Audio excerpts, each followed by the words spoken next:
전남 브리핑입니다. 순천에서 동물병원을 운영하면서 마취 없이 유기견을 안락사시킨 수의사에게 법원이 유죄 판단을 내렸습니다. 광주지방법원 형사 2부는 동물보호법 위반 등의 혐의로 기소된 수의사 A씨에 대한 1심을 파기하고 징역 1년에 집행유예 2년을 선고했습니다. 동물병원을 운영하던 수의사 A씨는 지난 2019년 순천시로부터 유기동물의 안락사를 위탁받았지만 A씨는 마취제를 쓰지 않고 철창을 굴려 유기견을 넘어뜨린 뒤 안락사 약품을 근육에 주사해온 것으로 조사됐습니다. A씨는 지난 2019년부터 2년 동안 89차례에 걸쳐 잔인한 방식으로 유기동물을 안락사시켰으며 반면 동물병원 고객의 동물에게는 마취제를 사용해 안락사시킨 것으로 확인됐습니다. 지적장애인 조카를 50년 동안 돌봐온 70대 여성이 숨진 지 6일여 만에 발견됐습니다. 순천경찰서는 6일 낮 3시쯤 순천 행동의 한 빌라에서 78살 A모 씨가 숨진 채 발견됐다고 밝혔습니다. 순천시 관계자가 연락을 했는데 답이 없자 자택을 방문하면서 발견된 것으로 알려졌습니다. 숨진 A씨 옆에는 중증 장애를 앓고 있는 조카 54살 B씨가 있었으며 의사소통과 거동이 불편해 신고를 하지 못한 것으로 확인됐습니다. 경찰은 A씨의 정확한 사망 원인을 확인하기 위해 국과수에 부검을 의뢰할 방침입니다. 전남도가 순천과 나주에서 사회 경제적 기업 제품 우선 구매를 독려하기 위한 설명회를 열었습니다.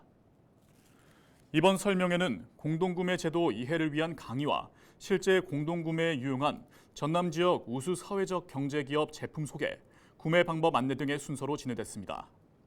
전남도는 지난 2021년부터 해마다 물품 용역 구매액의 5% 이상을 사회적 경제기업 제품으로 우선 구매하도록 각 부서는 물론 시군과 각급 학교에 안내하고 있습니다.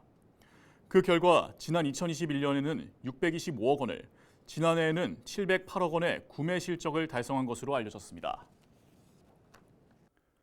기후위기 문제를 해결하기 위해 전 세계가 대책을 마련하고 있습니다. 그런데 최근 이 같은 친환경 정책에 반대하는 흐름이 생겨나고 있는데요. 바로 그린래시 현상입니다.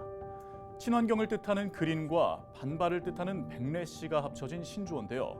최근 몇 년 동안 코로나 팬데믹과 러시아의 우크라이나 침공 등으로 전 세계 경제가 악화되면서 등장한 겁니다. 일부에서는 당장 먹고 살기도 힘든데 무슨 친환경 타령이냐며 친환경 정책을 거부한 겁니다.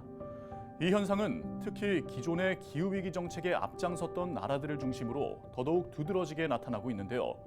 유럽연합이 탄소 배출량에 따라 세금을 매기거나 내연기관 차량을 못 팔게 하는 등 친환경 정책을 내세운 것에 반발하는 겁니다.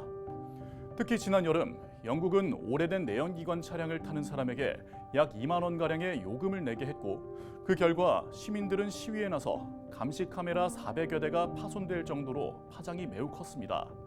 이에 더해 유럽과 미국에서는 이 같은 시민들의 피로를 공략하는 정책들이 주목을 받고 있는데요.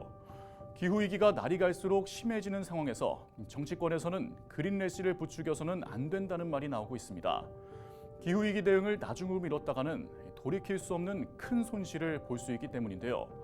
무조건 친환경 반대를 외치기보다는 적절하게 부담을 조정하며 기후위기 정책이 잘 자리 잡도록 고민해야겠습니다.